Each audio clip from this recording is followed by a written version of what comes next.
নমস্কাৰ বন্ধু বান্ধৱীসকল, সকলোলৈকে বিশ্ব পৰিৱেশ দিৱসৰ শুভেচ্ছা জনালোঁ।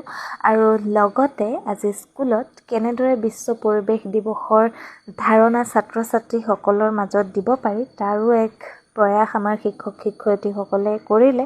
গতিকে তেওঁলোকক গছপুলি লৈ আহিবলৈ কোৱাত সৰুৰ পৰা ডাঙৰলৈ সকলোৱে এনেদৰে কিছুমান মূল্যৱান গছৰ পুলি, কোনোবাই যদি ফুলৰ পুলি, কোনোবাই আকৌ ফল মূলৰ পুলি লৈ আহিলে।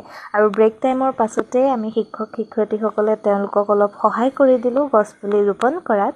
আৰু এয়া চাজিৰা মিছে মোক এটা ফুলৰ পুলি গিফ্ট দিলে অৱশ্যে। আৰু অলপ পিছতেই তেওঁলোকে এনেদৰে গছপুলি ৰোপণ কাৰ্যত ব্যস্ত হৈ পৰিলে। আৰু আচলতে স্কুলতেই তেওঁলোকক এনেদৰে শিক্ষা দিব পাৰি যে গছ থাকিলেহে আমি জীয়াই থাকিম, বা গছে আমাক কেনেদৰে সহায় কৰে, আৰু পৰিৱেশ চাফ চিকুণকৈ ৰাখিলে যে আমি এটি সুস্থ সবল শৰীৰেৰে জীয়াই থাকিব পাৰোঁ, সেই শিক্ষা আজিৰ দিনটোতে আচলতে তেওঁলোকক এনেদৰে দিব পাৰি।